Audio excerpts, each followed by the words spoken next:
my name is Sarah, and welcome back to another episode of Talking Fast. Alongside me is manager Jacob. Now, normally we kick off by me asking you what you're drinking first, but I'm going to use my what are we drinking time to surprise you with something.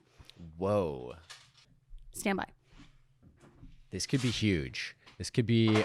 I typically don't do well with surprises, so I'm kind of nervous. Me neither. I don't do well I'm with them nervous. either. Okay, so a few weeks ago, you came back from Mexico and you talked about drinking aloe, and then I didn't think you had ever tried aloe juice before by the sounds of it. I still haven't. So I brought aloe vera juice for you to try, and I picked one that has lots of good floating bits in it. This looks juicy. Did you bring one for yourself as well? Absolutely not. Okay, so what does we have? We have an original aloe vera drink, product of Korea. Okay, let's give this a go. It's literally from Dollarama, so it might be questionable. First of all, ASMR again. You need a big gulp because I need to know how the little bits taste. First of all, smell. It smells like you know when you get like a new binder or something to start the school That's year. Concerning. Smells a little bit like rubber, but let's give it a go. Like fresh school supplies. I'm not kidding. I almost threw it up immediately because they're like little worms that just came and like swam into my mouth. I'll do more. You're like barely sipping it. It's a liquid that tastes or feels like a solid. I'm gonna say that's a miss. That's a miss. I appreciate you bringing that. I needed. It's so funny because you brought Oreos, where like that was delicious and wonderful, and I was at the dollar store and I was like, I have to get this up. We're on a landslide right now. Okay, I was gonna say I was drinking something completely opposite, but that's even better. I think we can just end the what are you drinking? Yeah, let's move on from that and never go back to it. Let's skip to what we're reading and watching this week. Sarah, what do you got? So I've been watching How I Met Your Father. Okay. Which is the Hilary Duff spinoff version of How I Met Your Mother. Yeah. It's like the same formula. It's literally a carbon copy of the show, but it's just with a new cast. It's one of those shows that's like so bad it's good. You know what I mean? Like it's cheesy. It's like the jokes are like kind of corny, but I still enjoy watching it. Like I don't know, but there's also a lot of cameos, which makes it fun. Okay, I gotta check this out because How I Met Your Mother was. And that is kind of corny. No, so it is. It's literally like carbon copy. Like it's corny and like the way they wrote How I Met Your Father is very similar to how they're doing this. That's like a comfort show. And that's for a me. sign of the time. So you would like this one then. Okay, I'll give it a go. It's good. They're like halfway through season 2 right now, and I've been watching from the beginning. I watch it for Hilary Duff, and as you've talked about before, Hilary Duff is a celebrity crush of yours. So Hilary, if you're watching, this is another call out for Hilary Duff to please come on talking about. She said she talks a lot. On another podcast I was listening to, and talking fast and a lot is similar. 100%. So. Done deal. What about you? I binged another show. I never binged shows before, but I'm on a roll right now. Are. Amazon Prime or Prime Video. Yes. The Consultant with Christoph Waltz. Is that his name? I think so. Really good show. Starts off a little, I didn't know what to think if I was going to continue it, but I stuck it out and actually really entertaining. I'm realizing right now we talked about this pre-show and I thought you were talking about The Recruit on Netflix with Noah Centineo, and that it's not the same thing. Why we had because you're looking at me like, who? And I was like, yeah, Noah Centineo's in that show. Like I saw him in Montreal when he was filming it last year. And I never know like actors' names unless they're or really television well-known. shows or anything really. You know, exactly. Okay, so Prime Video, The Prime Consultant. Video, The I Consultant. see the ads for it when I watch Daisy Jones and the Six. So. I would say watch it, and that's why I was also so confused when you say that they said that they shot it in Montreal. I was like, I'm pretty sure it was in LA. Okay, I'm glad we clarified that. Okay, and finally, what are we listening to right now? I know a few episodes ago I declared Song of the Summer. I'm ready to do it again. And maybe I'll just create a Songs of the Summer playlist. You're going to have to and like link it, and we can link it on all the socials. And it's maybe even worse that I'm declaring this Song of the Summer when this original song came out last year.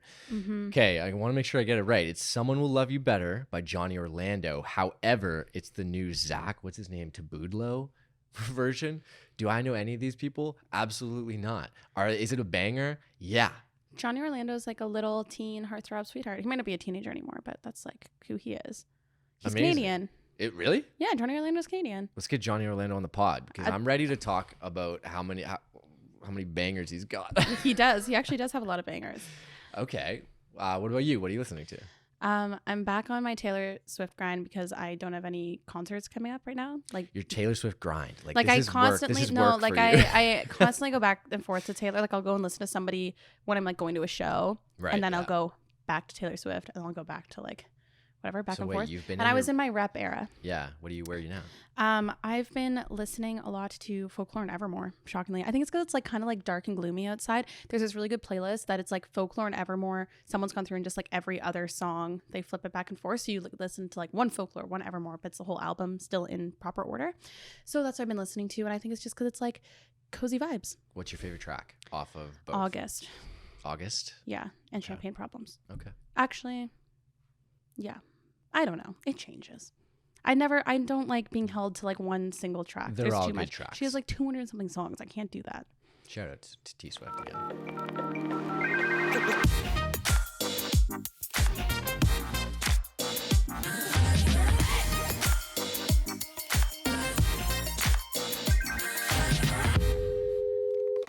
Our next guest I've known for nearly a decade now, and we always seem to cross paths, whether it's on the streets of Queen's Homecoming or in the hallways of the Rogers Communications Center or even at one of our fundraising events.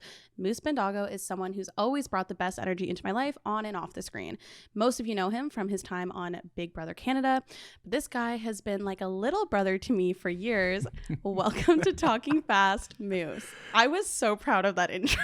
Wow, that was fantastic. Thank you so much. And putting the RTA degree to use. That's right. And puts a nice bow on our whole friendship, honestly. It's crazy. It's been quite an arc. Yeah, it's been 9 years that we've known each other. And there were good vibes. I wanted to say too, because the first time that I met you was running into you on the street as well. That's oh my right. God, it was. And you know what? Because it was so funny because it was after that. your spin event, and we had gone out to have like a post-mortem on it to do just a quick like wrap up, and then we were talking about let's do the birthday event, little meeting about that. And remember, she was saying, "Oh, I've got this friend Moose. He'd be perfect to DJ my birthday event." Wow. And we were walking back to my car, and we crossed paths with you immediately. And I was like, first of all, this is a crazy coincidence. And then I think you, Sarah, you pitched the idea to Moose. Yeah, on the street. We were just talking about you. We want to have you for the event. And immediately the good vibes, like, this guy's good vibes. Because immediately you were just like, you know what? I'm in. Let's do this. Yeah, I'm a yes man. Yes, very much. Especially if it's in the middle of the street. That's where I'm like, you can catch me at my best. I was like, you're a little vulnerable too. You're just like good vibes to see someone. Exactly. That is true though. That is when I first met you as well. So for context, Moose and I've known each other since our TMU days, formerly Ryerson, whatever. But not like we were in the same university program. But that wasn't until later. He used to like as a grade 12 come and hang out with us in residence. Really? Yeah. I did. Yeah. Did you have friends in the program, or were you just like a keener to get in there? No, both. I did have friends in the program, and I was super keen to get in. So I was like, I need to get in with these people and make friends with them. So I just like people like invited me to these sort of like to the res parties and stuff like that. And then I also just wanted to get to know sport media people and how they kind of got in the program, because at the time it was a little it was difficult to get in. So I was like, I wanted to know how these people got in. And there was like an interview process. I used to, shocking, was a keener in school, and I used to run the interviews. So then like, did you really? Yeah, I ran the interviews. So like when people would come in and sign it, so when you would have signed into your interview, it would have been it was me sitting there. Totally so then it's like so with you, Aaron Dutra, like all these people that like interviewed, well, I was like the first line of like, welcome to RTA interviews, and then it's like I would kind of coach the people that I knew on that what is so funny. A little insider trading, I guess. Years ago, you're also marking down like, let's have Moose on the podcast later in life. Yeah. It all just comes full circle. So I wanted to ask first, so we're going to get to Big Brother Canada, because that's like why you were highly requested to come on the show, by the way. That's and just amazing. Like people that are Big Brother fans, I don't watch the show, so I'm going to ask a lot of stupid questions after. But I wanted to talk a little bit about sport media, because what people might not know is that you were like the unofficial / became the official Raptors like hype man. And that was an era of your life and how most people knew you at the time. You've had like different eras of Moose where people know you from different things. I think that's I think that is a good way to put it, actually, because I never, it's right. That's right. So I want to know, like, why did you take sport media in school, and is that still a path that you're hoping to go down eventually one day? Yeah, I mean, I've always loved sports. Like ever since I was a kid, it was kind of the only way that I would, or not the only way, but it was one of the biggest ways that I could meet people. I thought that was just like the biggest thing, especially in high school. I went to a really big high school, so we had like over 3,000 kids. Oh my God. Yeah, Whoa. I went to the biggest high school in the Toronto District School Board.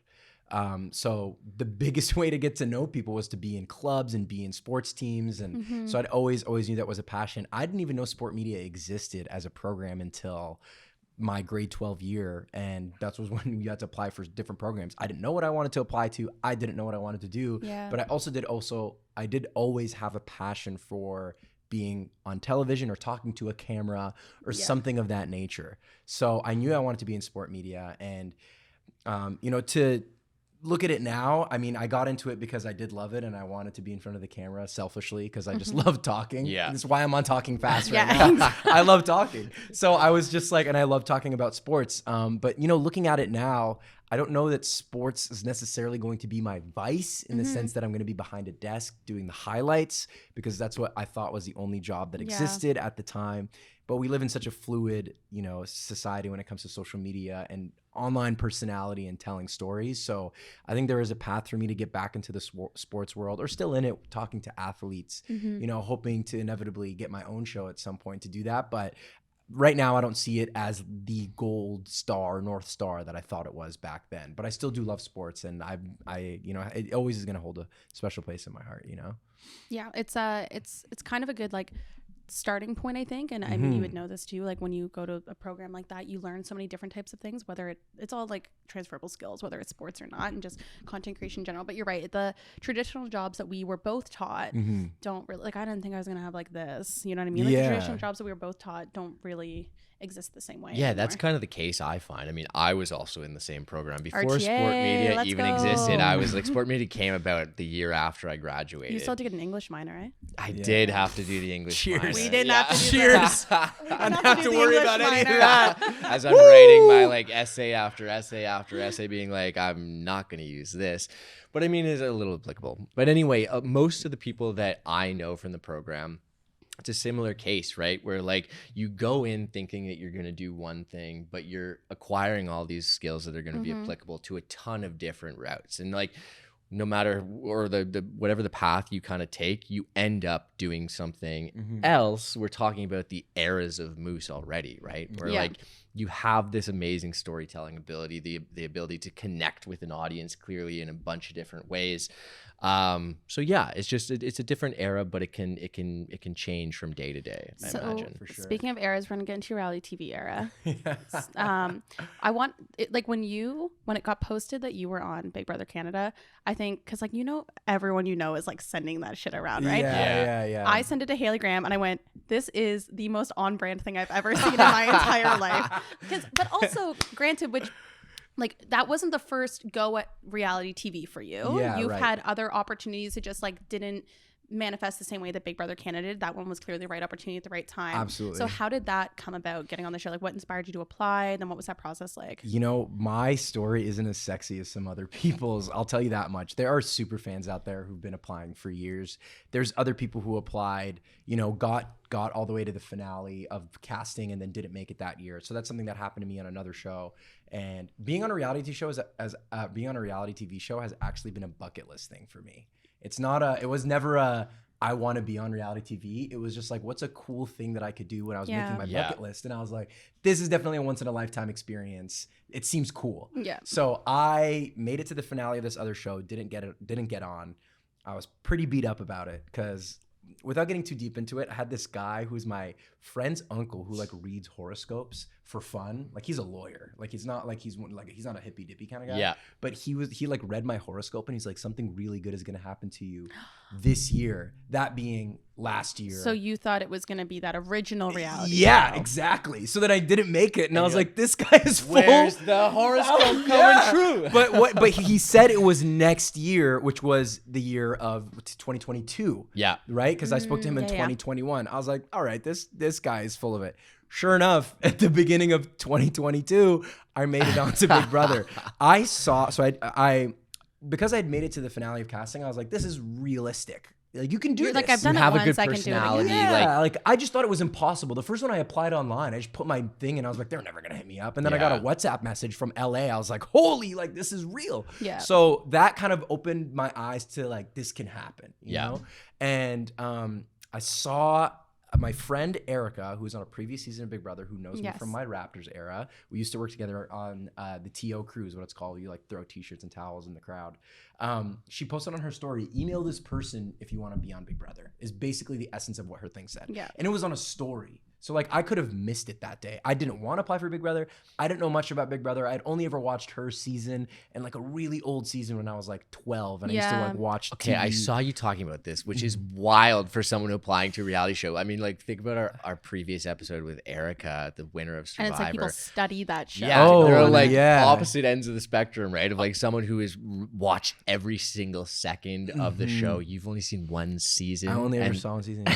And I was just, exactly. I think that's also part of the reason they cast me. I was a newbie. Like I was going in as the fun guy who really didn't know what was going on, and like I really didn't know what was going on to a certain point. I kind of understood, but I think Survivor's also a different beast because you got to know how to make fire on that show. There's things that you got to do. Big Brother's like win a couple comps, make some alliances, you'll be all right. You know, you're in a house. You're not like losing 25 pounds, starving on an island. Exactly. It's not the same. So I think Survivor is like you got to wrap your head around the scope of like how you know what it takes to win that show. But I think that was part of the the lore of me. It was just like I was a guy who didn't know what I was doing. I went in there having a good time. I just wanted to make relationships, have fun. I went on the show to make friends. As corny as it sounds, I was going through a tough time with friendships at the time. And I'd lost friends who just like COVID happened. I stopped talking to people. So I was like kind of lonely, and I was like, what better way to make friends than to be in a house where they got no choice? Have to hang out with me. And it turned out great. I made some great friends. So that was kind of the biggest reason why I pursued that, and it went really well, and I was really happy with kind of how things turned out. So did it because you apply and you're like, it's just a bucket list thing. Whereas some people apply on these shows and they're like, no, I'm in it for the money, blah, blah, blah. But when you get in that competitive environment, like you were a sports guy, whatever, does the competitiveness come out? Because I'll be honest, I didn't watch your season. So does the competitive side come out? Do you then like when that's all, because you can't use your phone, can't do anything. Are you just like thinking about the game constantly and you're like, oh yeah, I'm going to freaking win this thing? Like 100%. It just like takes over your mind. You want to win. Like you always want to win. I think everybody wants to win. Like nobody goes in there to be like, I want to be evicted. But I think you have to get to a certain point, like being in there, you have to get to a certain threshold to say, okay, I think I can win now. Yeah. You can't be like in week 3, like I'm going to win this thing. You don't know what's going to happen next week. Like you could be on the block and go home. So you do, and I went in there wanting to win the money. Like that was obviously I wanted to make friends, and like that was actually like the first priority. But the money was like I want to win the money. I want to be the winner of Big Brother. Like that is why I'm here. Yeah. And obviously knowing what I know now, I feel like I could have done better. But at the time, you're very competitive. You're trying to win competitions. Like you get pissed when you get a question wrong. There's competitions where they ask you about things that have happened and you're like, how could I have missed that? Like that was such an easy question. Yeah. And it's the margins are so thin when it comes to winning a comp. So like you really got to be on it. But yeah, it definitely gets competitive. In terms of Big Brother and then also other reality shows, would you go back? Would you compete in something again? I feel like the Big Brother to Amazing Race Canada pipeline is a real thing. Like I feel like a lot of people do both. I think a lot of people do both. I don't see myself on the Amazing Race right now because I don't know if I could find a partner that would be able to do it. Yeah, that, and I mean that in the way that I'm annoying. Like I'm super annoying, and I would be on the show where I'd have to be a friend that really is rocking with me, where they won't hate me by the end of it. Because I'll be like, yo, don't be dumb. Like I would say things like, I'd be like, what are you doing? Like the map is so easy. Like you need to, like it would be a lot of, but in the best way, because I'd be trying to push us to win, but it would need to be somebody that has a high resolve. So I don't know. I could see myself doing another show, if the time is right, and I'm open to it, but it's not one of those things that I'm chasing right now. I got my own priorities at the moment. So, but the world is interesting and people have connections to everything. So you never know if I make right. So in terms of priorities then, what are you chasing right now? Where I think Moose is in a TikTok era right now. Is he not? He's in another little bit of one, I think. Yeah. Speaking of different eras. Yeah, I swear that the Moose TikTok era, because you are all over my Your For You page right now.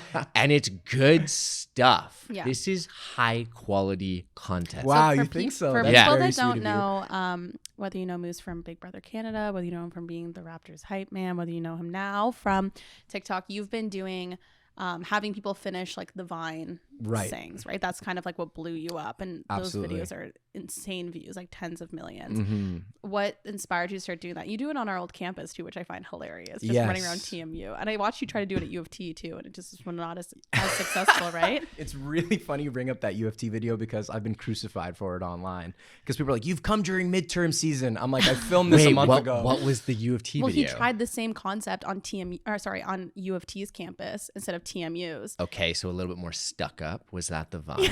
Listen, I'm not saying anything. I'll do it. I'll call them out right now. U of T, it's a more prestigious program than TMU for some things, but I find the people to be more stuck up. The fact that they would even know it's midterm seasons just tells you it's really funny. It's really funny because the best comments are the U of T students who are like, it's U of T, man. What did you expect? And I'm like, I know, because my friend was like, let's go there. I'm like, let's not go to U of T, like, please. Yeah. But then other people who are like from the US or like other schools are just like, these people clearly seem busy and in a rush, so you don't understand. I'm like, you guys don't understand. You don't understand. Yeah. I know U of T, and I knew this was gonna happen. And I'm rivals to them. I used to go to all the sports games. You know this at campus. Yeah, that's right. I was a part of the. I'm a very passionate person and I have a lot of school pride, whether or not other people do. I don't care. And I don't like U of T at its core because we never have. We never against will. them. I'm never have, never will. You know? I'm sure they're fine people. We but in ride terms with of a rivalry, rivalry. What are they now? The Bold. We ride with the Yes, Bold. we ride with the Bold. As corny as it might be, you know? So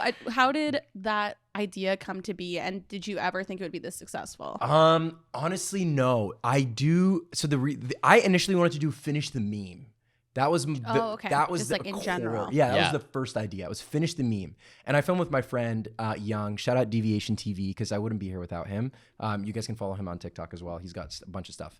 But I was like, I want to do Finish the Meme.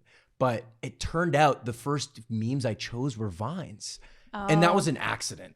Right. But I think Vine also stole some memes that were like YouTube memes. It's all it was like recycled, right? It's all recycled. Yeah. Like there's there's stuff that like I don't know, like this is a random example, but like remember Interior Crocodile Alligator? I drive a Chevrolet movie theater. That's from YouTube. That's from YouTube, but it became popular on Vine. And then became popular on TikTok, right? So it's so I think there was a couple that were on Vine but were YouTube memes. Okay. Yeah. But it turned out they were like we love these Vines. And I was like, but you know what? Oh my God. That might be the best way for it to cross over. It's like if it's been popular on other platforms, maybe that's the idea that like it's well known enough that people are going to be able to finish it, right? Yeah, exactly. So I just went, and then I was like, all right, time to go down the Vine rabbit hole. So because the first one popped, and I was like, the people like this.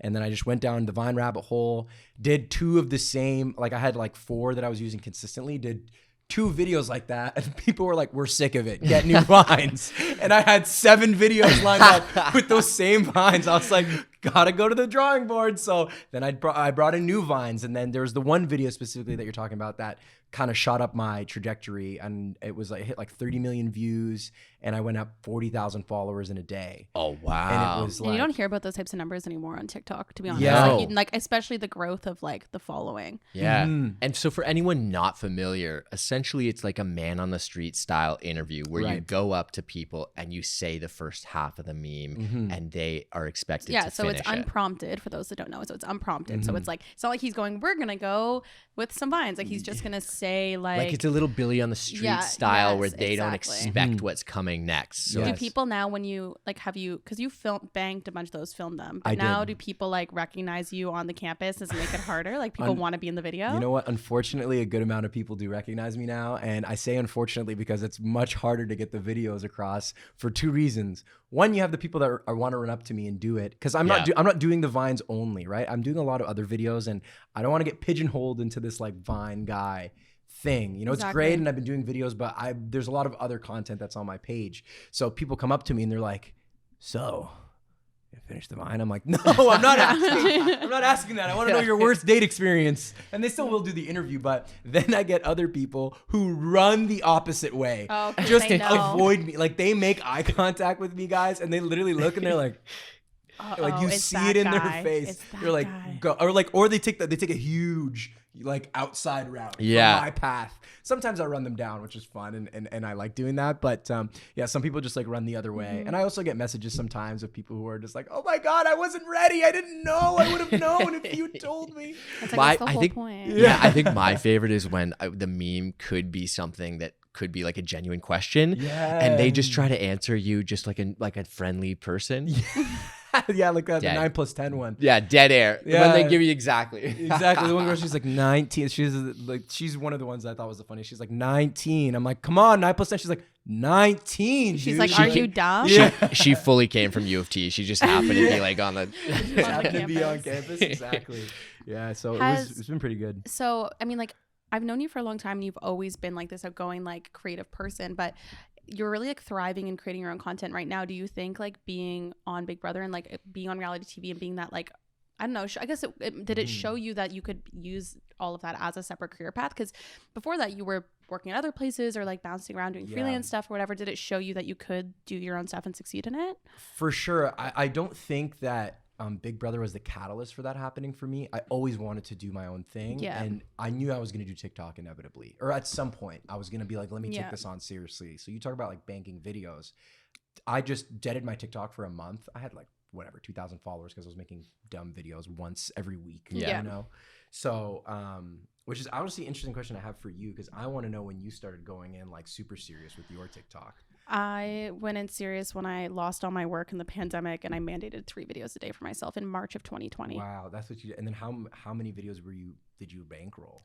Did you just go at it and you did them every day? I did brand new videos, 3 videos a day every day. Insane. For the first 2 years of my life on TikTok, actually up until... For the first 2 years, it wasn't, she was newborn. For the first the hustle is real. Okay, so up until a month ago, I filmed absolutely everything in app. I posted in real time in the moment and did everything daily, real time. Jacob's smiling, going like, "Yep." The only thing that wasn't was sponsored content.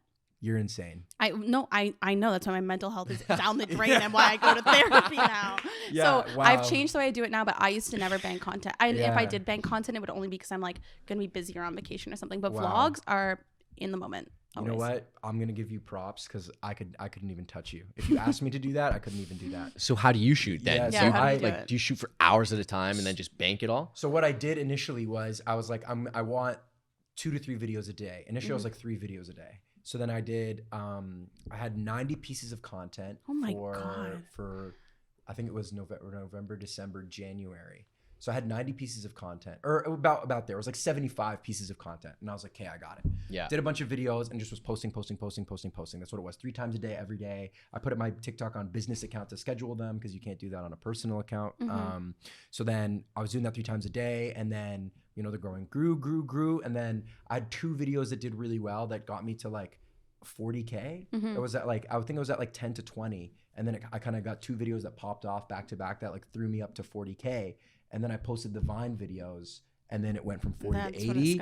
And then and then I posted a couple more of the Vine ones. So I had banked up until like I started December 1st posting. I had banked videos up until like February 1st, February 3rd, and then everything was done. And in that time I spent more time filming. So I was like, you're always working ahead. It's like what we do with this podcast. We do about a month out for the show. It's the same thing. So I was just always working ahead, but now I'm behind. Now I'm like, I can barely do 1 a day.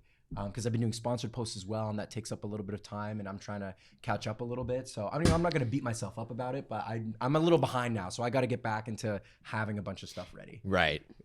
So I'm always interested in it from like the brand partnership, the business side of things too, which you just alluded to. So has that started for you, the partnerships? Yeah.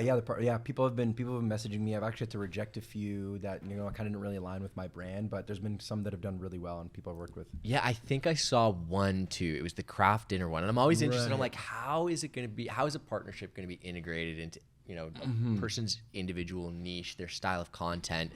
But for this one, I honestly didn't even know it was a branded collaboration until like halfway through. I'm like, oh, it's paid partnerships here. This is so smart. Right. Which is the how do you eat, right? I was like, how do you eat your craft dinner with a spoon or a fork? I was just like, this is such an obvious question that anyone might ask anyway.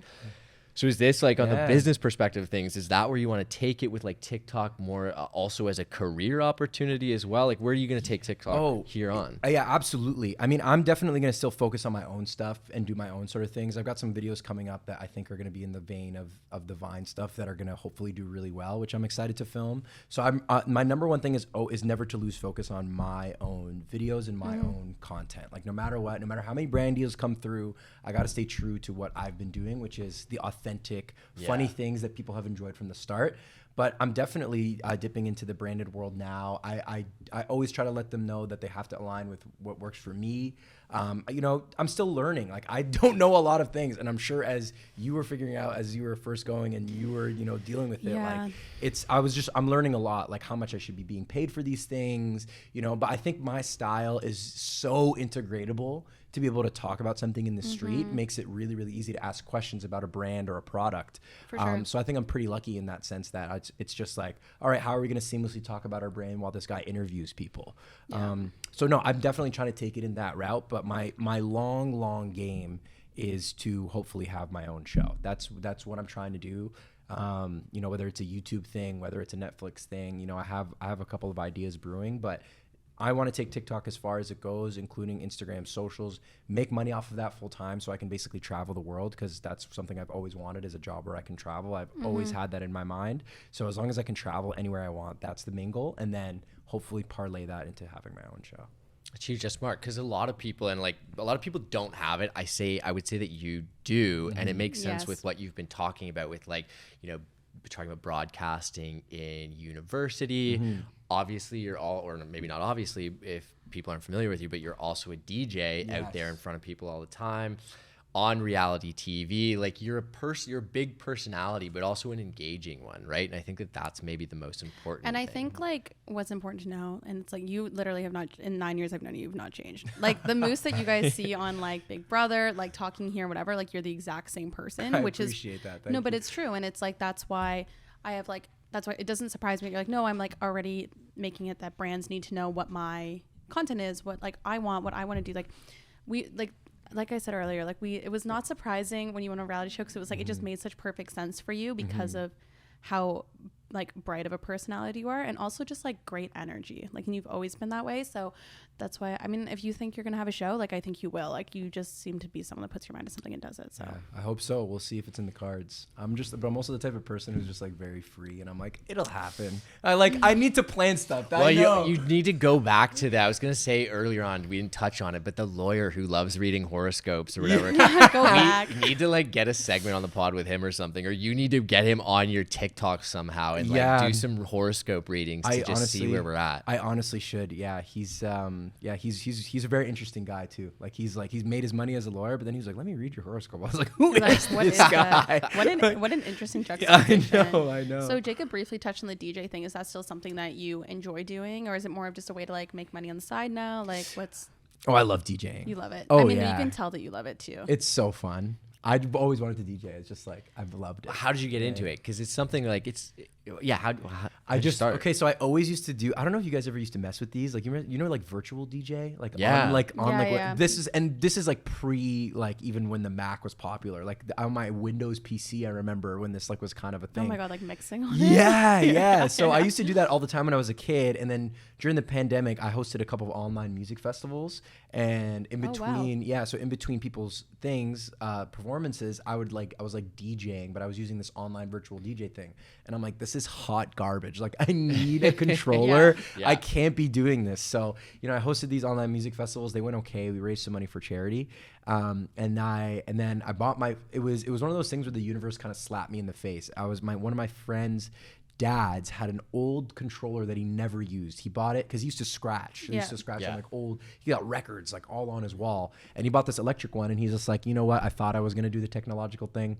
I'm not going to do it. Sold it to me for $500, which is way beneath any market price of even like the worst controllers go for that much. Like the cheapest, lowest If I look end. on Amazon, like that's like the first. Yeah. Exactly. But this was like a very good controller. At that price, you have to get into it. You got to give it a try. Exactly. I was like, yeah, I'm all in. So I bought the controller, and And then during the pandemic, I was just DJing every day at my house because there was nothing to do. I was out of a job just before I kind of transitioned into the job that I got. I was just DJing at home and like learning, and I watched videos. And I forget what that Alice in Wonderland. I watched her videos because she made videos during the pandemic of how to DJ, like beginning. Yeah.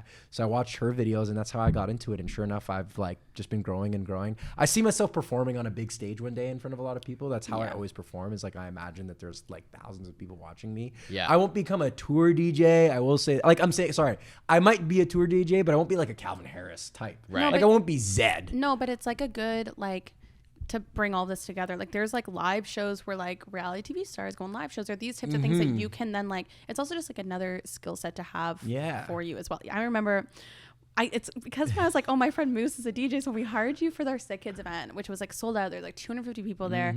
One, it was like, I knew you DJ, but like I didn't know you like actually, you know what I mean? I was like, oh, well, Moose, and I knew, I'm like, well, Moose is a good dude and he'll just like do it and bring it energy. I kind of forgot about the whole Big Brother thing. So I was like meeting girls at the show, and they all go, you have to tell me, is that Moose from Big Brother Canada? And I was like, oh, right. And then you come up to, like, I come up to you, like, at the DJ booth, you're like, dude, like half these people have come to me with Big Brother. I was like, right. I forgot that it would have been a lot of crossover, like the people that watch like my TikToks versus the people that watch Big Brother. It was a lot of crossover. 100%. So that was such a funny, like, worlds all colliding and coming together night. But you killed it. Aside from me being annoying and asking for more Taylor Swift every 2 seconds. Listen, you were the booker. You were allowed to request anything. And then when we booked Moose again, he goes, I downloaded every single Taylor Swift album. He goes, I have it already. Like, I had a folder called Sarah Jenkins. It's still there, and it never will go away. No matter what. So you're also like a mainstay at some Toronto bars as well, right? So if I ever come up to you on a night out and I just go like, throw up the Sarah Jenkins folder, we're gonna have some goodies. It's just gonna be some Taylor Swift and ABBA. people love Taylor Swift everywhere, as you guys know. So there's always a table of people singing whenever I put on Taylor Swift. Would you ever DJ a wedding? Like if somebody asked? I've been asked to do weddings before. I did a stag and dough. I was just at a stag and dough on the weekend. Okay, this is what I'll say about DJs as well. Is like you have, at least as far as I'm concerned, like you have to be a good kind of performer and keep the energy of the room up. And that's not just like playing the right music. That's also like what you energy, bring to like the DJ booth too. Yeah. And I've seen, speaking about weddings, but also at bars in any other case, is the opposite of probably what you want to bring to it. It's like you can have some dead ass energy with some of the DJs that are out there. But they're there to do work and like go home, you know. And I get it as a job. Like for some of them, it's just like they're like, all right, I'm done. But like even like I remember like being back behind the booth with you, and you're like, I'm like, play this one next. Me drunk, not knowing how it works. And you're like, yeah, I'm gonna build up to it. I go, what does that mean? You're like, build up? How about you throw the BPM on right now because I want to hear this track. And he's like, no, there's a BPM. I gotta build up to it. I go,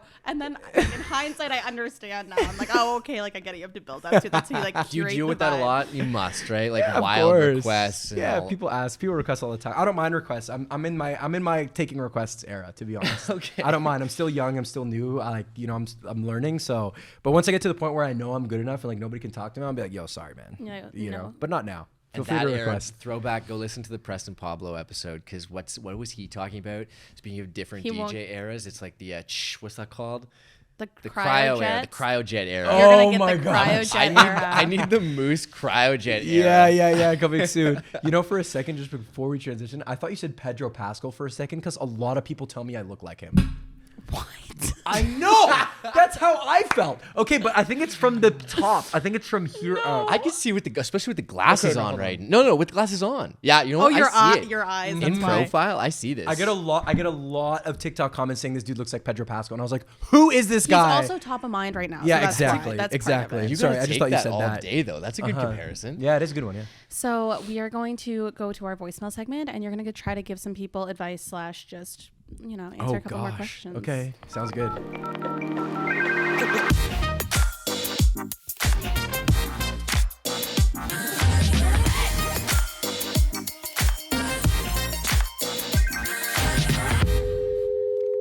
Welcome back to our voicemail segment. If you have a question, you want some advice, you can email us at talkingfastshow@gmail.com. You can also DM us on Instagram at talkingfastshow. I also do a call out every single Monday on Instagram. So just a reminder, voicemail. Eventually, we'll take real callers. So stay tuned. Wow. I'm just saying stay tuned. That could be a year from now. Who knows? Who knows? Okay, it so might be next week. First question.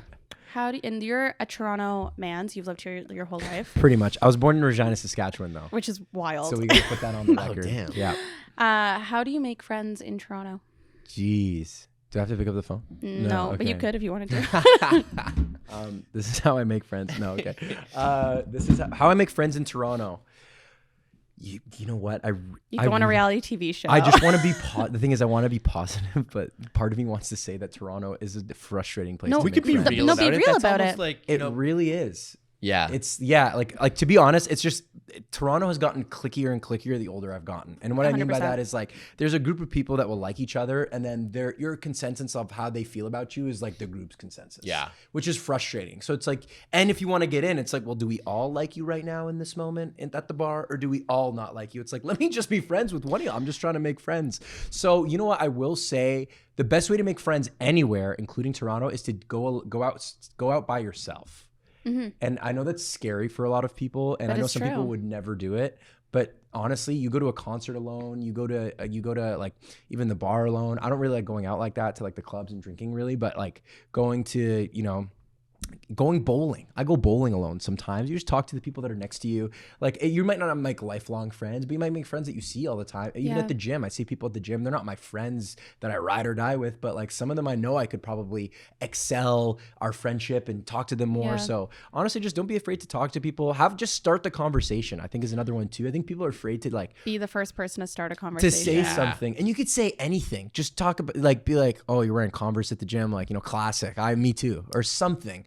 Just like breaking the barrier will always help. What's so interesting is my friend Ashley, who had moved from New York to Toronto, she always said, Toronto, everyone's really nice, but they're not friendly. In the sense that like everyone here has their cliques that they've had forever, and they're not really welcoming to new people to come in. And like, I even see, like, I mean, like I still ride with my friends from university, and now I get it. If you went to university somewhere else and then you moved to the city at like 28, 29 years old, like other than coworkers, where are you supposed to meet people? Mm-hmm. So you're right. I think going to things alone, rec league sports is a really good one. Yes. That's what I was going to say. Yes. I've met a lot of good friends. And like you meet sports. People from the craziest like other industries that you otherwise never would have crossed paths with, which I love. Yeah. And there's a lot of teams, especially if you're a woman, that always need like women on their team. 100%. So there's always like fill-in spots. My team needs women.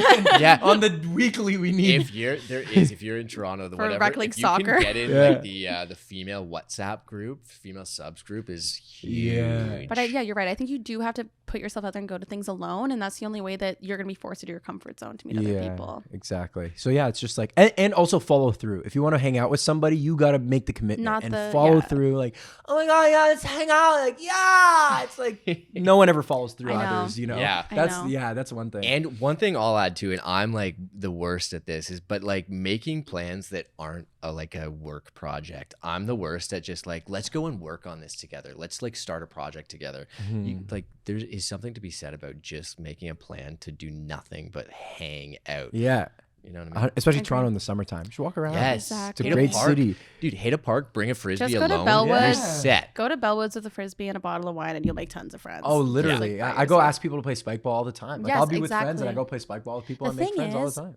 What people don't realize is most people want that. Like, you absolutely. just have to be like, I've learned more in adulthood that like, if I'm just the one that goes, hey, like we should go actually for dinner. When are you free? This, like, and you actually make the plans. Like almost every conversation I have with people that are new friends that I've made in adulthood, they go, oh my God, like I'm just so happy you actually followed up. I'm just so not good at like reaching out. Like most people are just too timid. So if you are the person that reaches out, I think you'll be good. Yeah. And speaking about reaching out, so voicemail question number 2, how do you stay in touch with friends and family with the chaos of everyday life? You know what? I have a very easy answer for this, and it's going to sound dumb, but you got to call when you remember.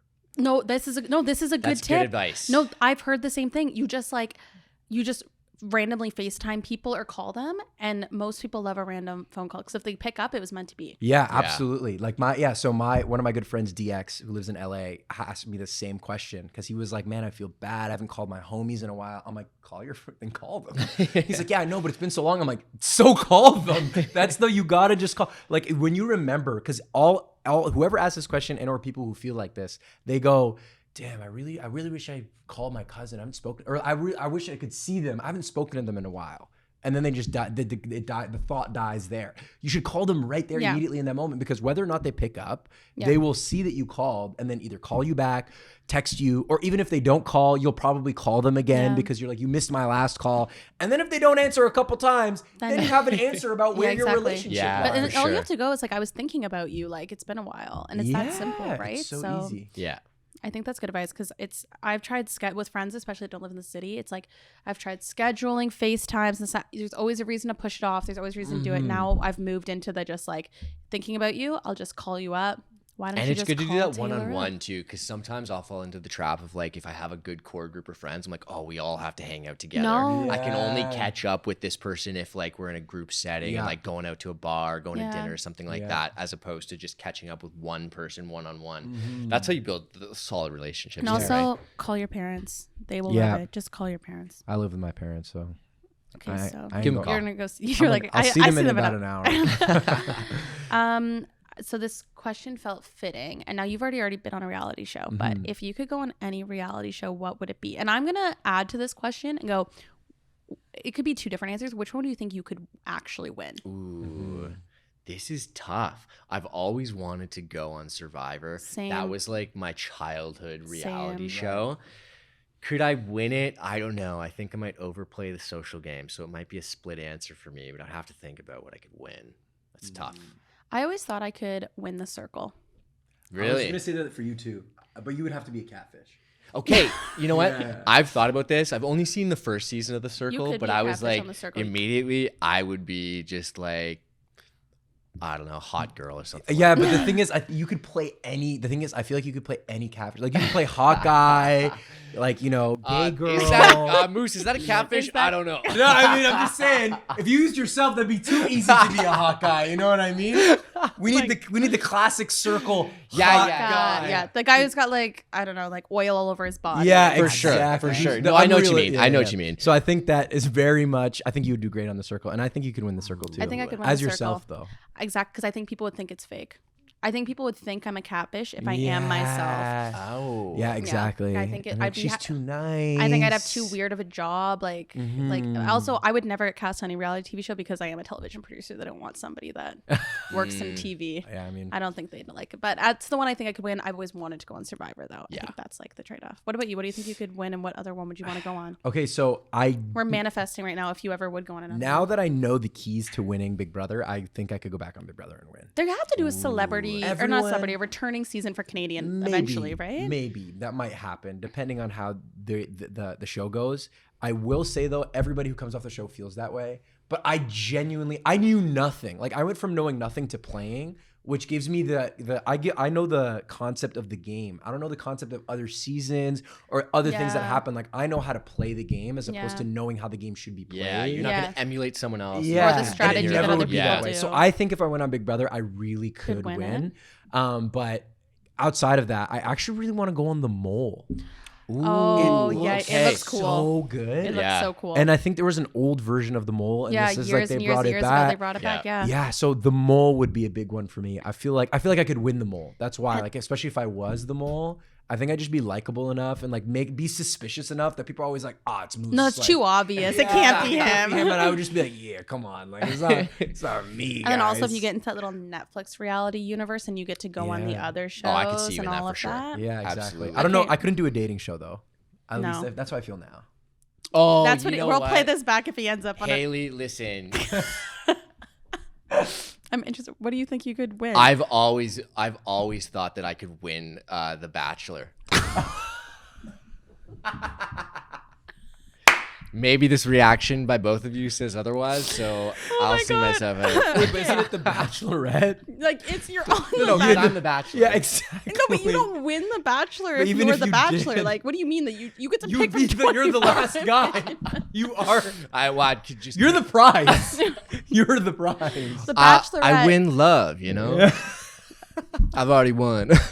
Okay. That's a great spot to end the episode. Thank you so much, Moose, for coming on. Thank you, Moose. Guys. I appreciate it. Oh my gosh. There you go. Can I open it now? Yep. It's like self-care / because you're a little content creator now. So I got you a really big Red Bull. Guys, I don't eat sugar. I'm sorry. I hate energy drinks. No, I'm totally kidding. This is Okay. amazing. I was like, I'm about to cut all of this. You know what's actually wild is this is my favorite type of chocolate. Okay. This and Hershey's cookies and cream are my top That was a two. pure guess. So 1A, 1B. I'm glad. I also, every time I buy a Reese's though, I'm like, what if they're allergic to peanut butter? Like, send someone into shock. We got you a little baby like ring light thing for you to put. Yeah. This is so clutch. And you know what? You said your camera's bad, so the lighting will help. Yeah, I'm gonna get a new iPhone just specifically for this little toy. And then what's this? It's Vaseline. You talk a lot, so your lips will get dry.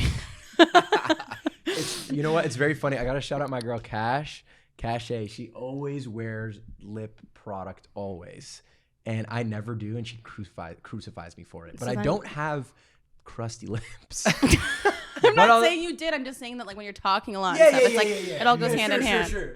For sure. Anyways, I'm gonna use it though. Okay, good. I appreciate this so much. And there's a little card and stuff in there for you. Oh, I don't want to read the card now. I'll cry on camera. I don't want that. Thank you so much for coming on Talking Fast. Thank you. Now is your chance to self-promo. Your camera's right there. All right, guys. So first and foremost, make sure that you love yourself every day and be happy. And if you ever stumble upon my social media, they'll probably tag it. And if they don't, they don't. But you'll see me on your For You page and hopefully your TVs one day. So enjoy your life. That's a good. We've had a couple good heartwarming plugs at the end. That's pretty good. Thank you so much for listening to Talking Fast. Make sure you like, comment, subscribe, 5 stars, all the good things. We don't want negative energy here. I hope you have a wonderful day, and we will see you all next time. Peace.